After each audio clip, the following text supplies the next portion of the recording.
Hello student, a very good morning to all. आज हम start करने जा रहे हैं हमारा new chapter that is process accounts. तो प्रोसेस अकाउंट्स के बारे में नाम से ही कुछ हमें समझ में आता है कि प्रोसेस कॉस्टिंग क्या होता है, मतलब इसमें कुछ समथिंग रिलेटेड टू प्रोसेस होगा। तो सबसे पहले हम ये समझते हैं कि प्रोसेस का मतलब क्या होता है। ठीक है, तो देखिए, वी ऑल नोज कि कोई भी प्रोडक्ट को बनाना हो, whenever we need to manufacture any product, there are some processes जिनके थ्रू ये काम हम करते हैं। ओके गाइस, तो जैसे अगर मैं एक आध दो एग्जाम्पल आपको लेके बताऊं, बिस्लरी का पानी, ठीक है, a bottle of Bisleri, it needed to be passes through mini processes. ठीक, जैसे प्रोसेस 1 में हो सकता हो आपका पानी समथिंग क्लोराइन से साफ़ किया जाता होगा, फिर फर्दर कुछ उसको करा जाता होगा, है ना, फिर उसमें सपोज़ कुछ और सॉल्ट डाल के कुछ साफ़ किया जाता होगा, वटेवर, ये चारकोल डाल के साफ़ किया जाता होगा, इज़न्ट इट। तो ऐसे 3-4 स्टेजेस से पास होने के बाद आपका बिस्लरी का पानी आपकी बॉटल में डाल के आपको दिया जाता है, इज़न्ट। या मैं बोलूँ, अगर normal day to day life की भी बात करूँ कि सपोज़ हम दर्जी के पास गए, we went to a tailor, और टेलर के पास हम कपड़ा अपना दिए सिलने के लिए। तो उसको भी देखिए, वो पहले तो वो नाप लेगा आपका, नाप लेने के बाद वो कपड़े में वो नाप बनाएगा, फिर उसको वो आप देखना, आप नोटिस करेंगे जो लोग टेलर शॉप गए होंगे, वो टेलर शॉप्स में क्या होगा, एक पर्सन नाप लेगा, वही पर्सन नाप कपड़े में डालेगा अपने, और क्या करेगा, कटिंग करके आगे दूसरे बंदे को दे देगा। ठीक है, दूसरा बंदा उसमें कुछ स्टिचिंग करेगा, फिर सपोज़ उसमें कुछ एम्ब्रॉयडरी का काम है या कुछ प्रिंटिंग का काम है, तो वो क्या करेगा, वो और तीसरे बंदे को दे देगा। ठीक, फिर उसमें सपोज़ प्रेस का करने का काम है या कुछ बटन्स लगाने का काम है या कुछ भी चीज़ का काम होगा, वो उठा के चौथे बंदे को देगा। ठीक, फिर जब फाइनली सब कुछ कर करा के तैयार होगा, देन वो आपको डिलीवरी करी जाएगी। तो देखिए, यहाँ पे 3 से 4 स्टाफ्स इन्वॉल्व है, 3 से 4 प्रोसेस है।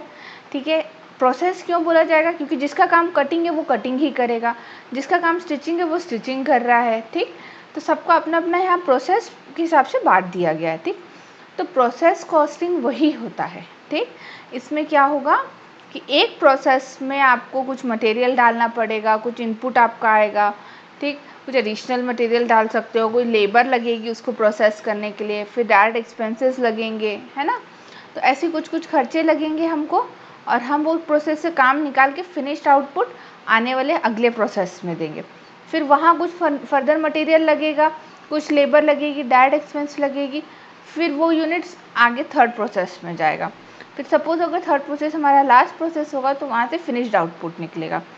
तो ये जो हर प्रोसेस में जो काम हो रहा है, इस प्रोसेस की अकाउंटिंग की जाएगी कि प्रोसेस 1 में कितना खर्चा आया, प्रोसेस 2 में कितना खर्चा आया, प्रोसेस 3 में कितना खर्चा आया। जब ये तीनों की अकाउंटिंग जो की जाती है, जिसको हम बोलते हैं प्रोसेस कॉस्टिंग। ठीक है, अब आप देखिए, आप सब लोग जो सीएमए कर रहे हैं या सीए कर रहे हैं, व्हाटएवर, है ना, तो आप देखिए, ये बीकॉम भी बोलूँ मैं, तो पहला प्रोसेस क्या होगा आपका एडमिशन लेना, एनरोलमेंट लेना, स्टडी मटेरियल आएगा आपका। ठीक है, फर्स्ट जो आपने करा, आप मतलब आपका जो फाउंडेशन हो गया, फाउंडेशन में आपने सारा खर्चा किया, आपने स्टडी मटेरियल ली, आपने एनरोलमेंट कराई है, आपने कोचिंग क्लासेस ली है, फिर वहाँ से आप क्लियर होंगे तो प्रोसेस 2 में जाएंगे। प्रोसेस 2 क्या होगा, इंटरमीडिएट। फिर इंटरमीडिएट में भी आप वही एनरोलमेंट कराएंगे, आप अपना ट्रेनिंग का खर्चा करेंगे, आप एडमिशन इसमें कोचिंग क्लासेस में एडमिशन लेंगे, है ना। फिर जब वहाँ के एग्ज़ाम्स देंगे, पास हो जाएंगे, तो आप थर्ड एंड फाइनल प्रोसेस में पहुँचेंगे, that is your final of CMA.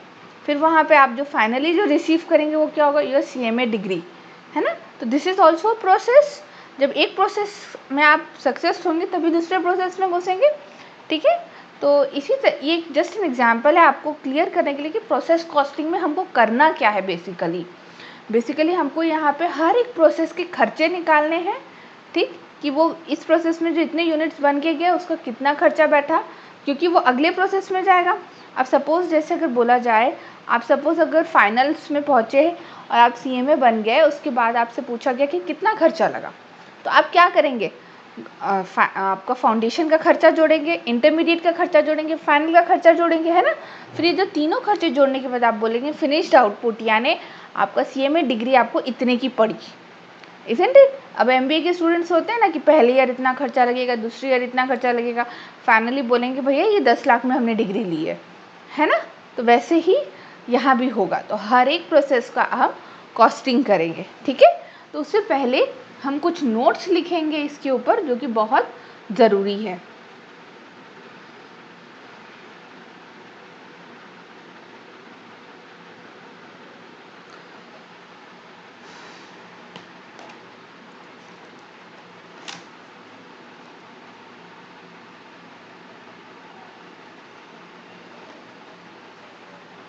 चलिए,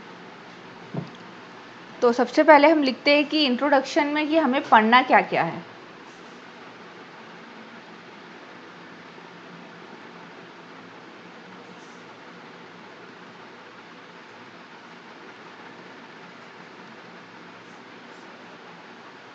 हमें पढ़ना क्या क्या है, सबसे पहले meaning of process costing,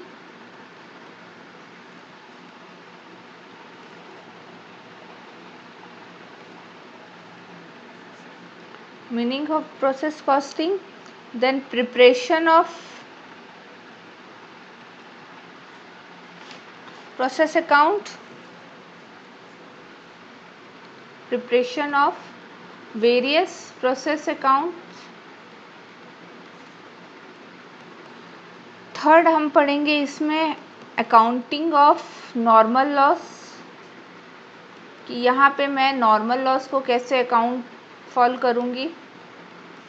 fourth हम पढ़ेंगे इसमें accounting of abnormal loss and abnormal gain. फिर हम इसमें जो पढ़ेंगे वो होगा वैल्यूएशन ऑफ इन्वेंट्री। मैं हर टॉपिक के आपको नोट्स लिखाऊंगी। इन्वेंट्री में यहाँ पे हम 3 टाइप की वैल्यूएशन पढ़ेंगे, क्योंकि इन्वेंट्री बेसिकली 3 होती है। पहली होंगी रॉ मटेरियल, दूसरी होंगी आपकी वर्क इन प्रोग्रेस, तीसरी होंगी आपकी फिनिश्ड गुड्स, यानी जो आपका ओपनिंग और क्लोजिंग स्टॉक दिखता है, ठीक है। इसके बाद हम पढ़ेंगे इसमें मेथड्स ऑफ वैल्यूएशन, तो उसी में अंदर आ जाएगा। हम पढ़ेंगे इसमें इंटर प्रोसेस प्रॉफिट्स। क्या पढ़ेंगे हम? Inter process profits. क्लियर है? बेसिकली इस पूरे चैप्टर में प्रोसेस कॉस्टिंग में हमको ये 6 चीज़ें पढ़नी है, ठीक students. It's a very important chapter. मैं सबसे पहले आपको बताना चाहती हूँ इसमें से क्वेश्चंस यू कैन एक्सपेक्ट कि इस चैप्टर में से क्वेश्चंस आए। तो गाइज इस चैप्टर को बहुत अच्छे से हमें पढ़ना है, और क्योंकि ये बहुत इजी चैप्टर है, इसमें जो मेन हमको अच्छे से आना चाहिए, जो टॉपिक्स मैं आपको बता रही हूँ जो हमको एकदम क्लियर होने चाहिए, that is accounting of normal loss, abnormal loss and your valuation of WIP। ठीक है, ये टॉपिक्स अगर आपने स्कोर अच्छे से मतलब पढ़ लिया तो आप अच्छा सा स्कोर कर पाएंगे इस क्वेश्चन में, ठीक है। तो इस कारण हमें बहुत ध्यान से ये चैप्टर पढ़ना है, और आप सबसे रिक्वेस्ट है, बिकॉज एग्ज़ाम्स हमारे पास आ रहे हैं, तो अपनी प्रिपरेशन एकदम फुल ऑन रखिए, ठीक। आप जैसे जैसे क्लास में जितने नोट्स मैं आपको दे रही हूँ, जितने क्वेश्चंस मैंने आपको दिए हैं, उसको अच्छे से प्रैक्टिस करिए, और जो चैप्टर्स हमारे हो चुके हैं आप उनमें भी रिवीजन चालू कर लीजिए, ठीक है। थोड़ा सा टाइम निकालना पड़ेगा, आई अंडरस्टैंड कि टाइम की थोड़ी सी दिक्कत होती है, बट थोड़ा थोड़ा रिवीजन करते रहिए ताकि आप भूलें ना कुछ। होगा क्या, आप आगे बढ़ते जाएंगे, पीछे का क्या होता जाएगा, डंप होते चला जाएगा। तो थोड़ा थोड़ा रिवीजन अगर डेली घुमाते रहेंगे पीछे भी, तो आपको शायद उतना टाइम ना लगे रिवीजन पे, ठीक है। तो चलिए बढ़ते हैं अब आगे इन टॉपिक्स के ऊपर। तो सबसे पहला जो टॉपिक हमने पढ़ा था वो क्या था? Meaning of process costing. तो देखिए स्टूडेंट्स, नोट्स में process costing is a method of costing used in manufacturing industries where the material has to pass through 2 or more processes. This method is used to ascertain the cost of the product at each process.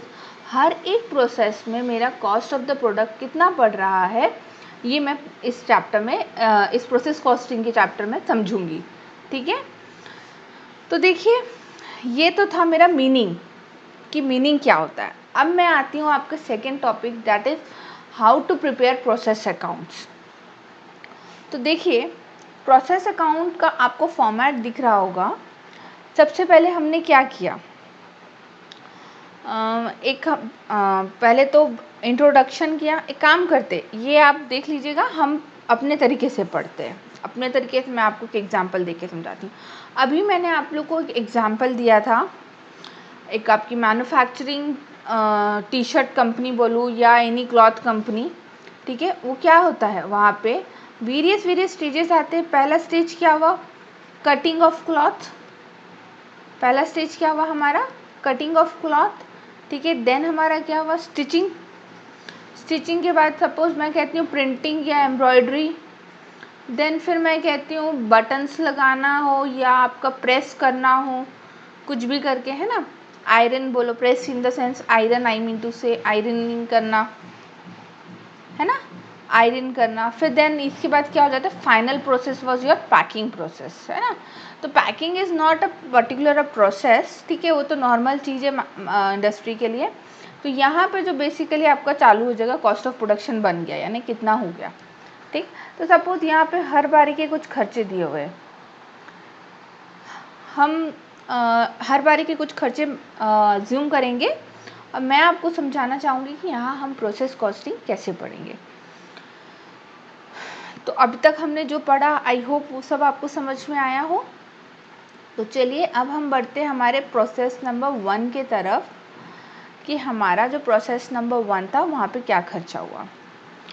Suppose example ले रही हूँ, process 1 क्या था मेरा, cutting of cloth. तो मैंने cloth introduce किया cloth material. ठीक है, क्लॉथ मटेरियल इंट्रोड्यूस किया. लेबर का खर्चा बैठेगा, वेजेस पे करनी पड़ेगी, कोई ना कोई तो कपड़ा काटेगा ना. साथ में सपोज कुछ डायरेक्ट एक्सपेंसेस लग रहे हो सकता है वो जो कैंची होंगी या कोई मशीन होंगी, वो मैंने रेंट पे ली हो. मैं यहाँ पे सिर्फ एक पर्टिकुलर टेलर के बारे में नहीं सोच रही हूँ. आप सोचिए, आप लोग मॉल में कपड़े लेने जाते हैं, एक जैसे हज़ारों कपड़े दिखते. पैंटलून्स जाते हैं या रिलायंस जाएंगे या कहीं भी जाएंगे, आप वीबा जाएंगे, जहाँ भी जाएंगे, वहाँ देखिए एक जैसे कितने कपड़े होते हैं, बस साइजेस में डिफरेंट. तो क्या आप सोच सकते हैं कि जहाँ हज़ारों लाखों कपड़े ऑल ओवर इंडिया बन के निकल रहे हैं, क्या उसको काटने के लिए क्या कोई टेलर बैठेगा? नहीं, वो मशीनों में कटते हैं. मशीनों के साइज़ फिक्स होते हैं, एल, एक्सएल, एस ऐसे करके. ठीक, तो वो मशीनों में एक साइज़ फिक्स कर दिया जाता है कि हाँ एल में ये साइज़ रहेगा, एक्स में ये साइज़ रहेगा. ठीक है, 40 इंच रहेगी, 50 इंच रहेगी, वॉट एवर, इज़न्ट इट. तो वो मशीनें होती है. मशीनों को चलाने के लिए लेबर चाहिए. हो सकता है वो मशीनें मैं कुछ बाहर से ले रही हूँ. ठीक, कुछ भी, कोई फैक्ट्री ओवरहेड भी चार्ज करूँगी मैं, है ना. फैक्ट्री ओवरहेड बहुत टाइप के होते हैं, हमने पढ़ा हुआ है. ऑल द इनडायरेक्ट एक्सपेंसेस हमारे कहाँ जाते हैं, फैक्ट्री ओवरहेड में ही जाते हैं, जो related to factory indirect expenses. ठीक है, नॉट अदर. फैक्ट्री ओवरहेड मतलब वो इनडायरेक्ट एक्सपेंसेस जो फैक्ट्री से रिलेटेड होते हैं. ठीक, तो कुछ फैक्ट्री ओवरहेड भी इस प्रोसेस में मैं चार्ज करूँगी, है ना. तो कुछ चार्ज किया. देन हमारा क्या निकलेगा, यहाँ का क्या निकलेगा, आउटपुट, फिनिश्ड आउटपुट. तो ये फिनिश्ड आउटपुट नहीं बोला जाएगा, इसको बोलेगा transfer to process 2, transfer to the next process, और प्रोसेस नंबर 2. ठीक है, ये आया आपका. ये सपोज बैलेंसिंग आई कैन से कि सपोज यहाँ पे सारे खर्चे लगाने के बाद एक जो कपड़ा हो रहा है वो मेरे को शायद 100 रुपये पर यूनिट पड़ता होगा. ठीक है, इट्स जस्ट एन एग्जाम्पल ले रही हूँ मैं अभी. फिर प्रोसेस 2 में आया. प्रोसेस 2 में भी क्या होगा, प्रोसेस 1 से जो खर्चा आया, फिर हो सकता है यहाँ पे भी मेरे को, क्योंकि प्रोसेस 2 क्या था आपका, स्टिचिंग. तो हो सकता हो कपड़ा जो कटिंग हुई है उसमें कोई पैचेस लगते होंगे. You know there are many type of dresses जिनमें कुछ पैच लग के बनता है या कुछ समथिंग कुछ करके बनता है ना. तो कुछ एक्स्ट्रा मटेरियल लगाया, लेबर लगेगी. ठीक। डायरेक्ट एक्सपेंसेस हो सकता है मे बी इफ़ एनी, और यह फैक्ट्री ओवरहेड्स भी आएंगे उसमें, all indirect expenses related to factory. फिर यहाँ पे क्या आएगा, फाइनल आपका ट्रांसफ़र टू प्रोसेस 3। ठीक। सपोज अब वहाँ से खर्चा आया 100 रुपये का, ये आया, यहाँ पे क्या क्या आएगा देखिए, यहाँ पे यूनिट्स आएगा, रेट आएगा, अमाउंट आएगा। यूनिट, सपोज यूनिट होगा 1000 यूनिट, मैंने सपोज कपड़े इंक्लूड डाला मशीन में। रेट सपोज उसका था 20 रुपीज़ पर यूनिट होगा रेट। ठीक है, तो ये खर्चा आ गया। फिर ऐसे करते करते यहाँ कुछ खर्चे शायद लगे होंगे, यहाँ पे यूनिट्स तो नहीं आएंगे बट कुछ खर्चे तो आएंगे करके सपोज मेरा ये फाइनल कॉस्ट कितना पड़ा, 100 रुपये पड़ा। ये 100 रुपये यहाँ पे आया। अब ये यूनिट्स कितने हुए, 1000 यूनिट्स थे। यहाँ पे कहते, यहाँ पे भी आएगा देखिए यूनिट्स, मैं एक बार फॉर्मेट अच्छे से बता देती हूँ। पहले यूनिट्स आएंगे, रेट आएगा, अमाउंट आएगा। तो यूनिट्स यहाँ पे कितने आए, 1000। रेट कितना आया, 100, है ना, 100 आया। क्लियर है। तो अब अगर मैं 100 बोलूँगी तो मतलब मेरा यहाँ पे 1 लाख खर्चा बैठ रहा होगा, 1 लाख खर्चा बैठता होगा, है ना। तब देखो यहाँ पे 100 आएगा। ठीक है, तो ये कुछ खर्चा आया। फिर ये खर्चा 1000 यूनिट नीचे उतरे, फिर यहाँ पे कुछ खर्चा लगा। ठीक।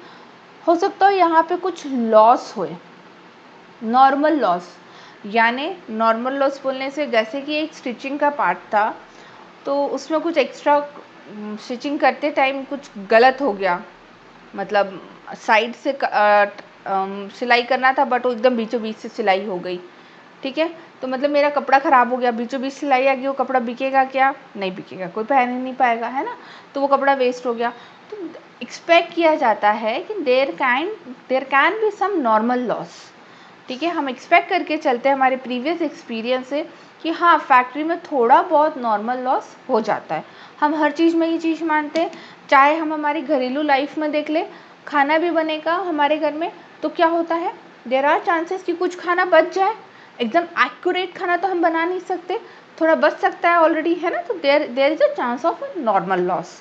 ठीक है, तो जो बच गया वो फिर ख़राब हो जाएगा नेक्स्ट डे, तो there can be a chance of normal loss, है ना। तो सपोज मैं कहती हूँ नॉर्मल लॉस 100 यूनिट का हुआ, तो अब 900 यूनिट बने मेरे पास, इसका भी पूरा टोटल किया जाएगा। क्लियर है। फिर ये टोटल निकलेगा, पर यूनिट निकलेगा, यहाँ पे भी यूनिट, रेट एंड अमाउंट। ऐसे करके मेरा प्रोसेस 1 बना, प्रोसेस 2 बना। ठीक। अब क्या हुआ, अब स्टिचिंग हो गई, अब स्टिचिंग के बाद प्रिंटिंग में चला गया। तो सपोज मैं इसको बोलती हूँ प्रोसेस 3। अब मैं सपोज एग्जांपल ले रही हूँ कि प्रोसेस 3 सपोज मेरा लास्ट प्रोसेस है। तो ये प्रोसेस 2 से मटेरियल आया, एक मिनट इसको थोड़ा सा ठीक करते हैं।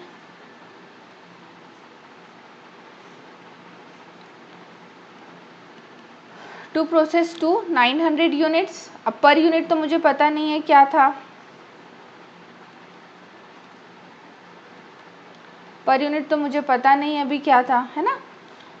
तो 2 प्रोसेस आया, सपोज कुछ एडिशनल मटेरियल लग रहा हो या कुछ लेबर लग रहा हो, कुछ एक फैक्ट्री ओवरहेड्स लगे, कर करा के फाइनल जो अब मेरा निकला, हाँ यहाँ पे कुछ नॉर्मल लॉस हुआ, कुछ अब यहाँ पे एबनॉर्मल लॉस हो गया। अब आप बोलेंगे कि मैडम नॉर्मल लॉस तो आपने पहले से बताया था कि हाँ हम एक्सपेक्ट करते हैं कि मटेरियल ख़राब हो जाए, कोई सामान बना बनाया ख़राब हो जाए। एबनॉर्मल लॉस, देखिए स्टिचिंग हो गई तो कपड़ा तो तैयार है पहनने के लिए, चोरी हो गई, किसी ने कपड़ा ले लिया, बोला सिला सिलाया कपड़ा है, बटन ना लगे हैं, प्रिंटिंग ना नहीं हुई है, चलता है। ठीक है, कुछ होते हैं ज़रूरतमंद जिन्होंने चोरी कर ली। ठीक, तो that is called abnormal loss. ठीक है, तो जो नॉर्मल लॉस से ज़्यादा हो गया हो उसको एबनॉर्मल लॉस भी बोलते हैं हम। ठीक, या अनएक्सपेक्टेड हो, अनअवॉइडेबल हो तो एबनॉर्मल लॉस भी हो गया। अब क्या आएगा फाइनली, सपोज यहाँ पे आपका मैं कहती हूँ 100 यूनिट, ये 100 यूनिट एबनॉर्मल लॉस हुआ। अब क्या होगा, अब फिनिश्ड स्टॉक निकला आपका, या फिनिश गुड्स बोलो, तो फिनिश गुड्स कितना निकलेगा, 200 यूनिट्स चलेगी आपके, तो आपके पास कितना बचा, 700 ना, एक मिनट, तो आपके पास 700 फिनिश्ड आउटपुट निकला। अब इसका रेट भी निकालना होगा, तो पहले यहाँ पे कुछ करके देख लेते हैं एक बारी। ये यहाँ सपोज ये रियलाइज्ड वैल्यू, तो इसका कुछ वैल्यू है नहीं, नॉर्मल लॉस हो गया, तो 900 यूनिट्स, सपोज मैं कहती हूँ कुछ खर्चा वर्चा मिला के 120 रुपये पड़ रहा है हमको, है ना, पर यूनिट। तो यहाँ पे भी 120 रुपये आया, ठीक है। ओ 120 रुपये आया, तो यहाँ पे तो ज़ीरो होगा, ठीक है। अब सपोज़ यहाँ कुछ खर्चा बैठा, I can say it as, suppose ये कितना हुआ आपका, ये था आपका 1,08,000, ये था आपका 1,08,000, और सपोज़ यहाँ आपका 10,000 आया, यहाँ 5,000 आया, यहाँ 2,000 आया, तो कितना होता है 15,000 प्लस 2,000 किया तो 1,25,000 होता है आपका। तो देखिए आपका कितना खर्चा बैठा है यहाँ पे, 1,25,000 का खर्चा बैठा आपको, है ना, 1,25,000। अब ये 1,25,000 हमारे कितने यूनिट्स पे खर्चा हुआ, 900 यूनिट्स पे खर्चा हुआ। 900 में से 100 तो मैंने एक्सपेक्ट ही करके चला था कि लॉस हो जाएगा, तो कितने हुए 800। अब इसमें मैंने एबनॉर्मल लॉस लेस नहीं किया है, उसका कारण ध्यान से सुनिए और याद रखिए। एबनॉर्मल लॉस के केस में मैंने आपको मटेरियल में भी समझाया था, एबनॉर्मल लॉस हमेशा हमारा कॉस्टिंग एंड पीएनएल में चार्ज किया जाता है, ठीक है। सामान की चोरी हुई थी आपके गोडाउन से, ठीक है, आपके यहाँ से सामान की चोरी हुई है। जब चोरी होती है तो सपोज़ ये पेन, अगर ये पेन मेरा 200 रुपये का पेन है और ये चोरी होगा, तो मैं क्या बोलूँगी, मेरा 200 रुपये का नुकसान हुआ। बट हाँ, लिखते लिखते ये पेन टूट जाता है, ठीक, तो भी दिमाग में ये बात ज़रूर आएगी कि 200 रुपये का पेन टूट गया मेरा, ठीक है। बट नॉर्मल लॉस के केस में क्या होता है, हमने हमेशा समझा है कि गुड यूनिट्स उसका बियर कर लेंगे एक्सपेंस, गुड यूनिट्स क्या करेंगे, उस नॉर्मल लॉस का एक्सपेंस बियर करेंगे, ठीक है। इतना तो हमने माना ही था कि टूट फूट होती ही है, ठीक है। अब बच्चों को खिलौने देंगे हम, वी आर एक्सपेक्टिंग कि वो तो टूटेंगे ही, है ना, तब हम ये नहीं बोलेंगे हाँ 500 का खिलौना तोड़ दिया, ठीक, पता है कि वो तो होना ही है, that is a normal loss, clear. But abnormal loss के केस में क्या होगा कि हाँ आपके मन में क्लिक होता रहेगा कि हाँ इतने का नुकसान हुआ, इतने का नुकसान हुआ। एग्जाम्पल एक और लीजिए, आपका मोबाइल अगर चोरी हो जाएगा तो आपको दिमाग में आएगा कि हाय मेरा 20,000 का मोबाइल चोरी हो गया। बट अगर उसकी स्क्रीन गिर जाएगी, तो होता है मम्मी गिर जाता है, हमने जानबूझ के नहीं गिराया, आपका वर्ड तुरंत निकलेगा, ठीक है।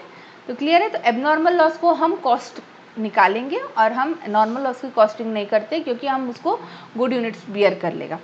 टोटल हमारे कायदे से 900 यूनिट्स थे, बट अब क्या होगा 800 यूनिट्स, तो डिवाइड बाय 800 यूनिट्स किया तो आपका 156.25 पर यूनिट कॉस्ट प्राइस निकल गई। तो यहाँ आप चार्ज करेंगे इस रेट से, क्लियर है, 156.25 यानी जो 700 शर्ट्स टी शर्ट्स बनी मेरी फैक्ट्री में, उसकी एक टी शर्ट का खर्चा कितने का था 156, एक टी शर्ट का खर्चा कितने का था 150। अभी मैंने अमाउंट नहीं निकाला है, अमाउंट आप खुद निकाल लीजिएगा, आप इंटू करना होगा, कुछ नहीं होता इसमें, यूनिट इंटू रेट। ये जस्ट एक एग्जाम्पल के तौर में मैं आपको समझा रही हूँ क्वेश्चन कि भाई कैसे हम फॉर्मेट्स बनाते हैं, कैसे हम प्रिपेयर करते हैं प्रोसेस कॉस्टिंग को, ठीक है। आप लोग इसको नोट कर लीजिए तो बहुत अच्छा होगा, जब आप रिवाइज करेंगे तो आपको ये रिकॉल करेगा कि हाँ मैम ने ये एग्जाम्पल्स दिए थे। जब मैं एग्जाम्पल्स दूँ, आप लिखना चाहो तो लिख लो या अपने दिमाग में उस बातों को रखो। वैसे तो कुछ ऐसी चीज़ें होती है एग्ज़ाम में जो हमारे दिमाग में अपने आप आ जाती है, और एग्जाम्पल्स तो सबसे पहले आएंगे, भले कुछ आए ना आए दिमाग में आपके, ठीक है। तो ये हुआ आपका प्रोसेस कॉस्टिंग बनाने का तरीका। अब जब मैं आपको प्रोसेस कॉस्टिंग बता ही रही हूँ, ठीक है, जब मैं आपको प्रोसेस कॉस्टिंग बता ही रही हूँ, तो मैं कुछ और भी साथ में फॉर्मेट्स आपके साथ डिस्कस करना चाहती हूँ जो इस चैप्टर में पूछ सकते हैं, ठीक है स्टूडेंट्स। तो चलिए अगला फॉर्मेट हम बनाते हैं फिनिश स्टॉक का। जैसे कि आप लोग देख रहे होंगे यहाँ पे मैंने फिनिश स्टॉक निकाल लिया था, है ना। अब हम बनाएंगे फिनिश स्टॉक अकाउंट। तो मेरा फिनिश स्टॉक आया कहाँ से, प्रोसेस 3 से आया मेरा। तो प्रोसेस 3 से कितना आया मेरा 700 यूनिट्स, 156.25 पर यूनिट।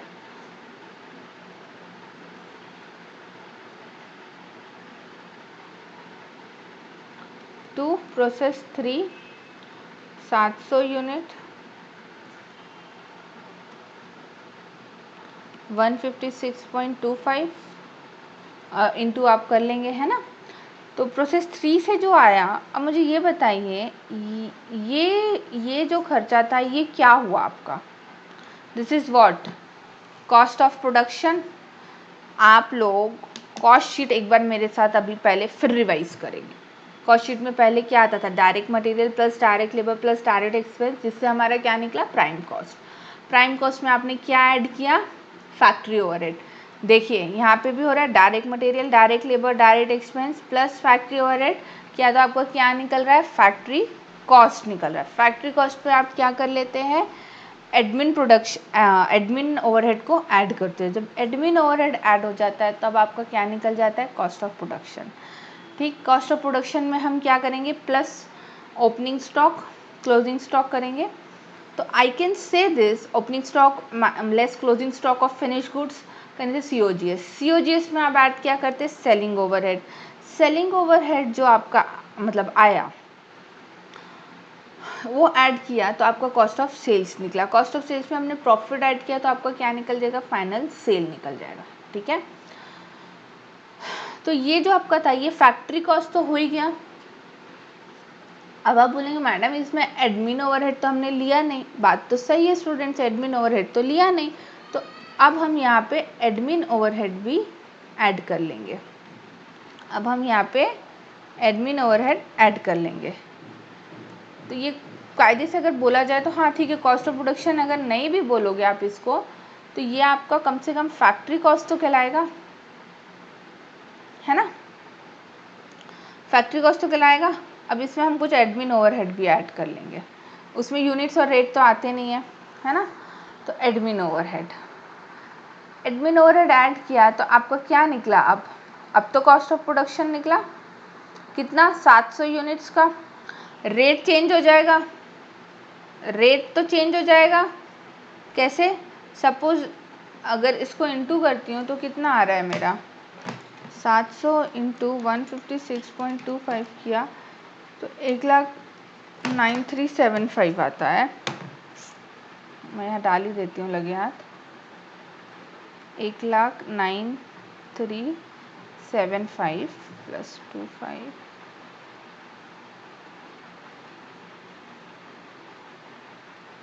7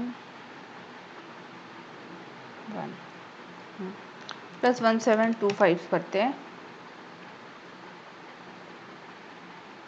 तो आपका देखिए मैंने राउंड फिगर लेने के लिए करा है 1,1,1 100 मतलब 1,11,100 आया आपका आंसर, है ना। तो इसको अगर मैं डिवाइड कर लूँ 700 यूनिट से तो मेरा आ जाएगा 150। एक मिनट,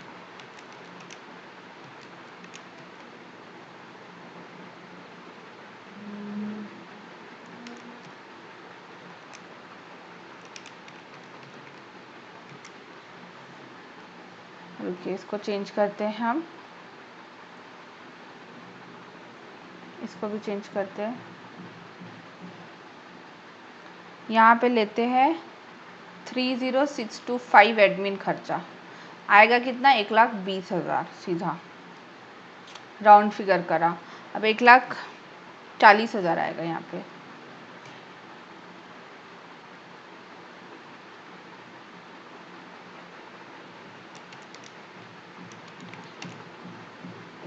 $1,40,000 डिवाइड करेंगे 700 से सीधा आएगा आपका 200 रुपये per unit finish stock cost of production के बाद। अब कॉस्ट ऑफ प्रोडक्शन नीचे आएगा आपका, ठीक है, 700 यूनिट्स का 1,40,000। इसमें क्या होगा, आपका ओपनिंग स्टॉक ऐड हो जाएगा, कुछ ओपनिंग स्टॉक होगा, फिर लेस क्या हो जाएगा, क्लोजिंग स्टॉक हो जाएगा। क्लोजिंग स्टॉक में भी आपके पास यूनिट्स भी होंगे, रेट भी होंगे, ठीक है। अब आप एक चीज़ यहाँ पे और सीखिए मेरे से, फिर एक चीज़ और सीखिएगा, अभी सीखते हैं हम। देखिए जब ये बात हो ही रही है तो लगे हाथ एक चीज़ और सीख लीजिए आप। ये आया 700 यूनिट से 200 रुपये पर यूनिट, 700 यूनिट्स आए 200 रुपये पर यूनिट के हिसाब से। अब सपोज़ ओपनिंग स्टॉक में 100 यूनिट्स पड़े थे, और जो पिछले साल बना था वो 180 रुपीज़ पर यूनिट से बना था। जो कितने से बना था? 180 रुपीज़ पर यूनिट, ठीक। और जो मेरे पास क्लोजिंग स्टॉक आज बच गया, अब टोटल 800 यूनिट थे, तो क्लोजिंग स्टॉक में मेरे पास बचे 200 यूनिट। तो आप मुझे ये बताइए, अब ये 200 यूनिट्स में किस वैल्यू में लूँगी? 200 रुपये। क्यों? करेंट ईयर का प्रोडक्शन का खर्चा तो 200 रुपये था, उसी में से ना क्लोजिंग स्टॉक बचा है। ये 100 को तो मैं पहले बेचूंगी, फीफो मेथड याद होगा आप सबको, ठीक है। तो ये आपका है 18। अब कितने मेरे पास बचे? 800 में से 200 गए, 600 COGS में बचे। देखिए अब इसकी भी रेट चेंज हो जाएगी, इसकी रेट चेंज हो जाएगी, 4 40,000,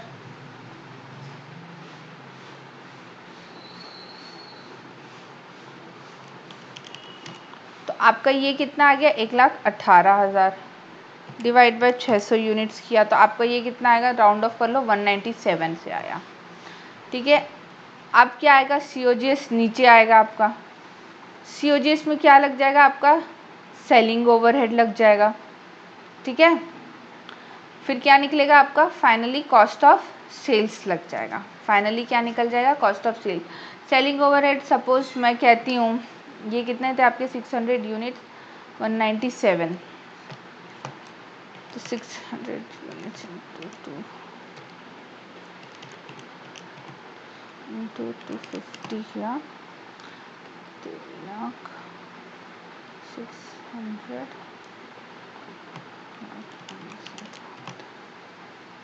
सपोज सेलिंग ओवरहेड था 32,000, सेलिंग ओवरहेड कितना लगा आपको? 32,000, तो आएगा आपका 1.5 लाख। पर यूनिट कितना निकला खर्चा टी शर्ट का? 250 रुपये।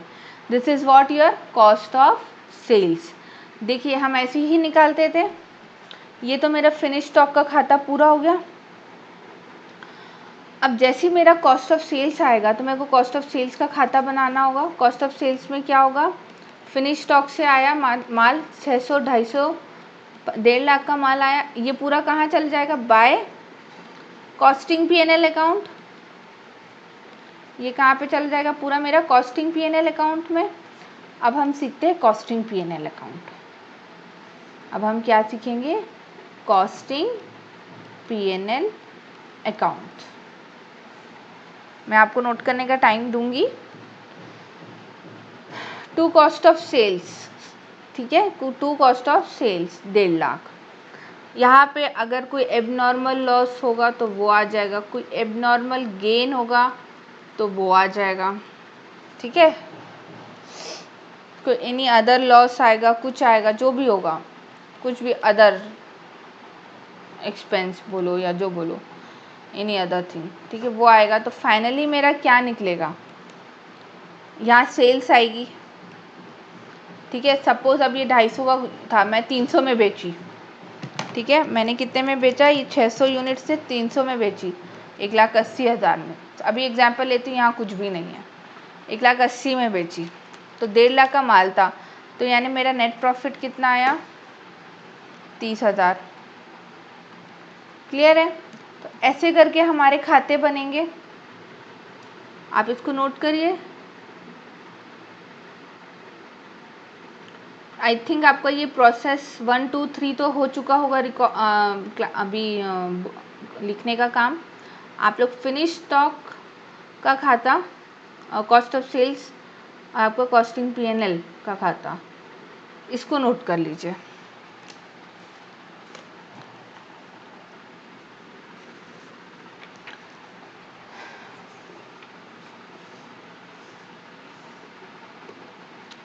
इसके बाद अब हम स्टार्ट करने जा रहे हैं हमारा कुछ प्रैक्टिकल क्वेश्चंस, ठीक है। जो ये कंसेप्ट्स मैं आपको लिखा रही हूँ, इसको ज़रूर अच्छे से अपने नोट कॉपी में नोट करिए, बिकॉज ये बहुत ज़रूरी है। ये आगे आने वाले कुछ क्वेश्चंस में आपको बहुत हेल्प करेगा। तो चलते हैं हमारे नोट्स की तरफ। नोट्स में देखिए मैंने आपके लिए प्रोसेस अकाउंट का फॉर्मेट बनाया हुआ है, ये हम बाद में डिस्कस करेंगे। इनफैक्ट आपको खुद ये समझ आ जाएगा, आप अभी देखेंगे जब बाद में एक आध क्लास के बाद देखिए इसको तो समझ आ जाएगा।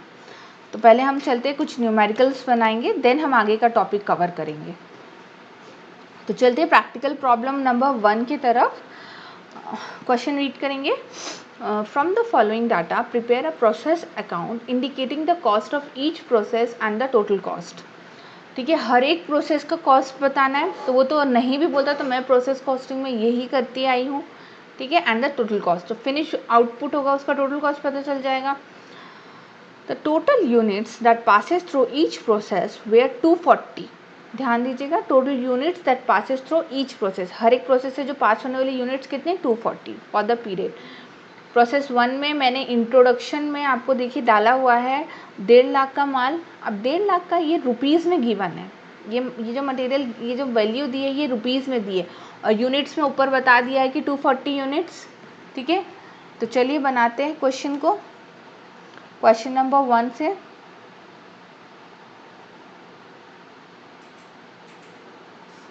क्वेश्चन नंबर 1, प्रोसेस अकाउंट्स का 1।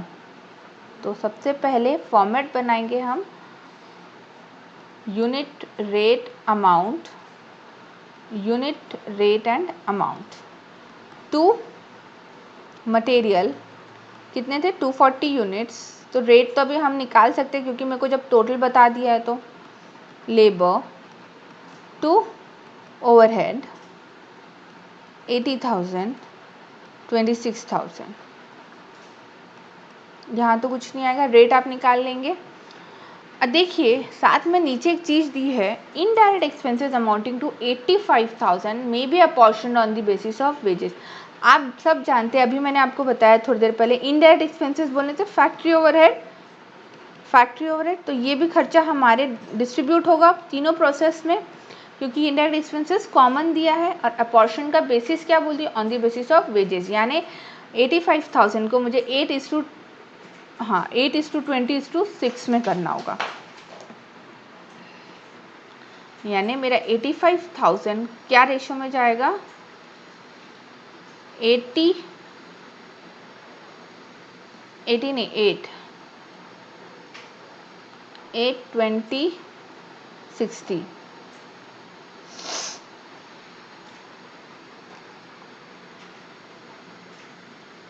60 भी नहीं, ये 6 होगा।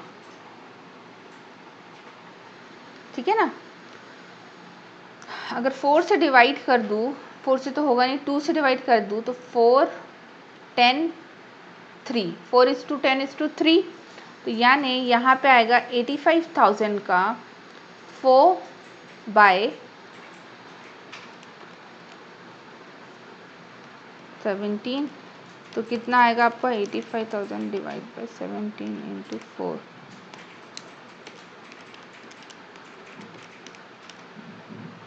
20,000। ठीक है, अब क्या निकला यहाँ पे, कुछ और नॉर्मल लॉस तो दिया नहीं था। यहाँ पे क्या निकला, ट्रांसफ़र टू प्रोसेस 2 240 यूनिट्स। खर्चा कितना आएगा टोटल करके देखेंगे हम, 1.5 लाख प्लस 80,000 प्लस 26,000 प्लस 20,000 किया तो 2,76,000। डिवाइड करिए इसको 240 से तो आपका आएगा देखिए 1.15।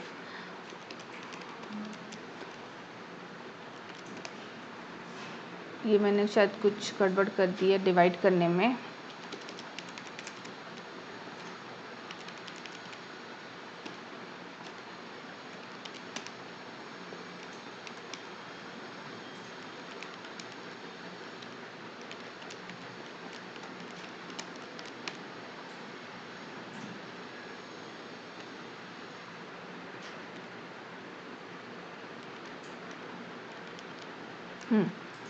ये गलत कर दिया डिवाइड करने में थोड़ा सा, ये 1150 होगा, 1150। ठीक है, अब बढ़ते प्रोसेस नंबर 2 की तरफ।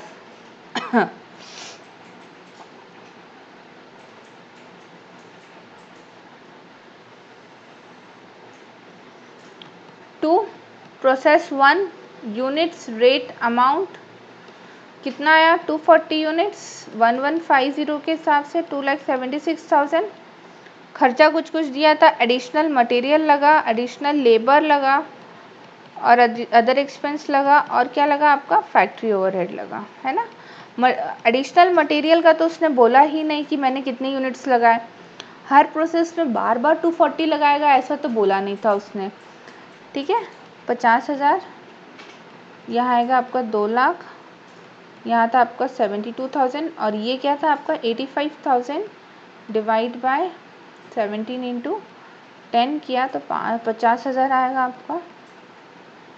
अब बाय ट्रांसफ़र टू प्रोसेस 3 कितना 240 यूनिट्स, अमाउंट कितना आएगा देखिए,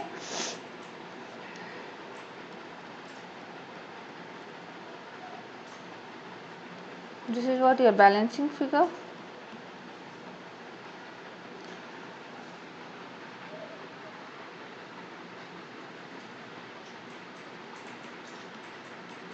$6,48,000, 2700, ठीक है। चलिए अब बनाते हैं हम प्रोसेस नंबर 3।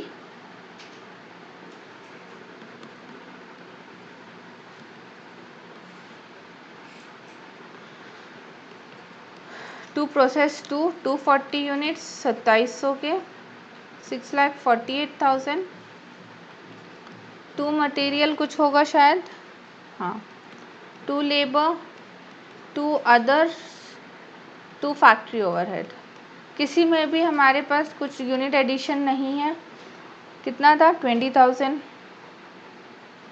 60,000, 25 नहीं सॉरी एक मिनट, 20,000, देन 60,000, देन 25,000, और यहाँ आएगा आपका 15,000, 85,000 वाला। अब बाय, अब यहाँ पे क्या बोलूँगी मैं, फिनिश्ड प्रोडक्ट, ठीक है। 240 यूनिट्स कितना बैठा ये खर्चा देखते हैं,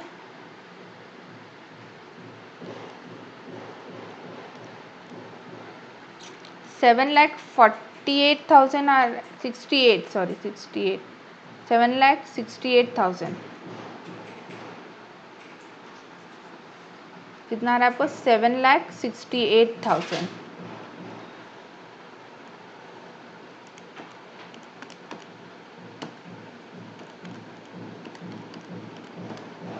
कितना आया पर यूनिट 3,200,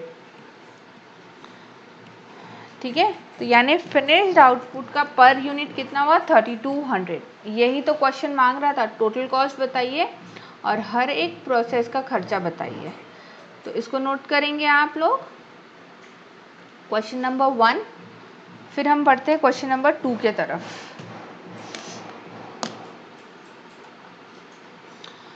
चलिए रीड करिए question number 2। Prepare process account from the following information P, Q and R। Material दिया है 15,000, लेबर दिया है, आउटपुट दिया है, ध्यान दीजिएगा आउटपुट दे दिया है।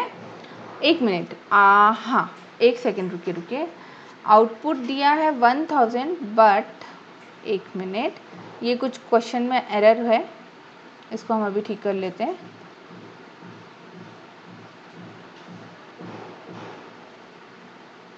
ये एक्सपेंसेस है, दिस इज योर एक्सपेंसेस, ठीक है। एक्सपेंसेस दिया है और आउटपुट बता दिया है नीचे कि 1,000 यूनिट्स था। तो अब जब इंट्रोडक्शन के बारे में तो बताया नहीं, बट आउटपुट के बारे में बता दिया कि आउटपुट 1,000 यूनिट हुआ है, तो हम मान के चलेंगे इंट्रोड्यूस भी उतना हुआ है और निकला भी उतना ही है, क्योंकि अदर कोई इन्फॉर्मेशन ऑफ लॉस और anything have not been given in the question. तो ज़बरदस्ती अपना दिमाग नहीं लगाएंगे। This is a very basic questions. हम ये एक्सपेक्ट नहीं कर सकते कि प्रोफेशनल लेवल में इतना पूछे, बट ये अभी हम समझ रहे हैं क्योंकि हमें आगे इस टाइप के क्वेश्चंस मिक्स करके और भी कंसेप्ट के साथ पूछ सकता है, ठीक। चलिए तो क्वेश्चन नंबर 2 की तरफ पढ़ते हैं।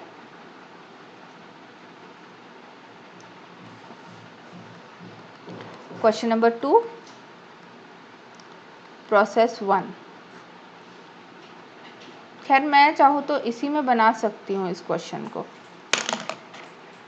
इसी में बना लेती हूँ। चलिए मेरे को तो बस फिगर्स रब करने होंगे फिर।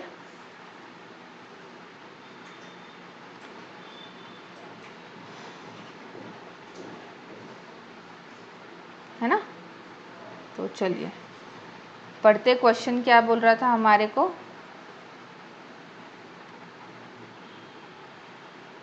क्वेश्चन नंबर 2 बोल रहा था कि प्रोसेस 1 में 1.5 लाख, फिर 80,000, फिर 26,000, नहीं, question number 2 15,000, 10,000 and 7,000। 15,000, 10,000 and 7,000 was my expenses और यूनिट्स कितने डाले मैंने 1,000। तो मैं आराम से निकाल सकती हूँ कि 15 रुपये पर यूनिट के हिसाब से खर्चा बैठ रहा है मेरा, है ना। इनडायरेक्ट एक्सपेंसेस के बारे में कुछ बोला है, देखिए allocate the indirect expenses on the following basis. यहाँ पे टोटल इनडायरेक्ट एक्सपेंसेस मिसिंग है, मैं टोटल इनडायरेक्ट एक्सपेंसेस आपको फिगर डाल देती हूँ।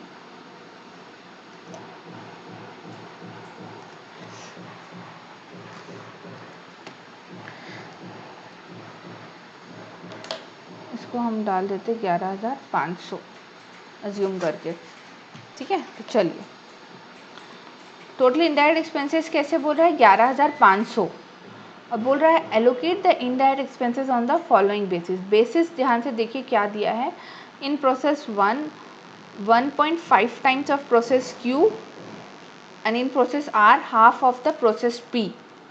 क्या बोल रहा है ध्यान से देखिएगा, वर्किंग नोट में डाल रही हूँ। प्रोसेस P में कितना डालना है 1.5 टाइम्स ऑफ Q और प्रोसेस R में 0.5 ऑफ P। और आई कैन से R में क्या आएगा 0.5 इंटू 1.5 Q यानी 0.75 Q। R ये हुआ, है ना। P plus Q plus R equals to 11,500। 1.5 Q plus 0.75 Q plus Q equals to 11,500।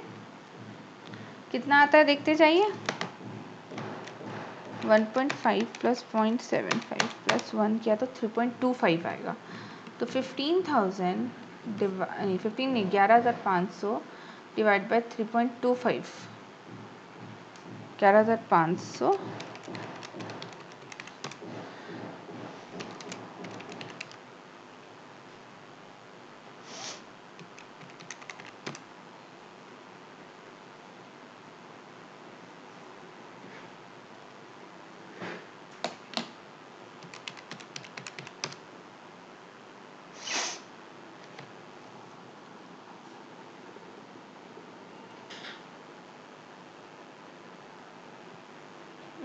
इसको चेंज करते हैं, रुकिए इस चीज़ को चेंज करते हैं, इस वजह से आंसर थोड़ा हमारा गलत आ रहा है।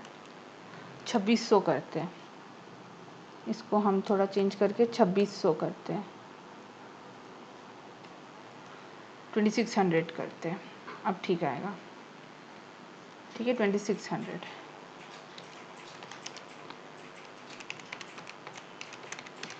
तो आपका Q आ गया 800, ठीक है। तो Q क्या आ गया मेरा 800,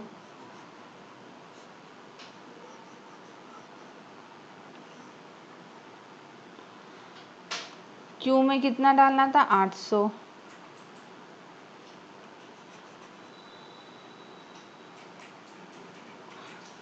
तो जब Q पता चल गया तो P पता चल जाएगा। P क्या होगा 1.5 का Q का 800 इंटू 1.5 कर लो, आपका आ जाएगा 1200, ठीक है। तो कितने यूनिट्स आए 1000 यूनिट्स हुए। खर्चा कितना बैठेगा प्लस कर लेते हैं, आपका आ रहा है देखिए 33,200। तो यहाँ पे आया 33,200 और पर यूनिट कितना हुआ 33.2, ठीक है। फिर 1000 यूनिट्स नीचे उठे 33.2 से 33,200, ठीक है। मटेरियल का खर्चा कुछ एडिशनल दिया है, नोट करेंगे फिर अगर दिया है तो। देखिए दिया हुआ है 10,000, 5,000, 3,000, 10,000, 5,000, 3,000 और ये क्या था आपका 800 इनडायरेक्ट एक्सपेंसेस। 1000 यूनिट्स से हमारे पास टोटल करिए कितना आ रहा है यहाँ पे 10 + 5 + 3 यहाँ पे 0 3 + 15 52,000 यानी पर यूनिट कितना हुआ 52 रुपीज़। ठीक है,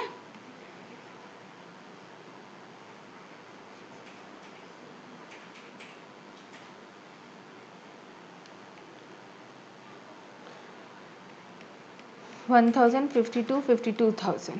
अब मटेरियल क्या क्या दिया था देखिए, 8,000 4,000 कुछ दिया था हमको, 8,000 4,000 1,500। और फैक्ट्री ओवरहेड कितना बोल दिया था,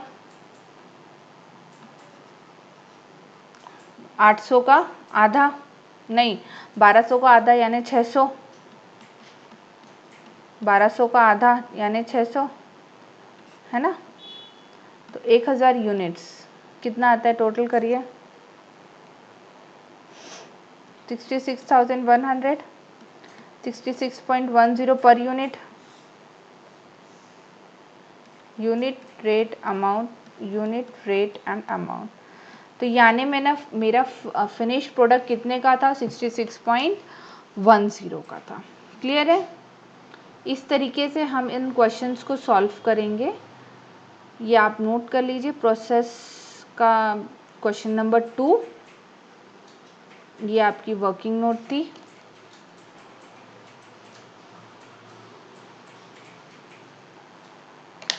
ठीक है स्टूडेंट्स, अब हम नेक्स्ट क्वेश्चन की तरफ बढ़ते हैं।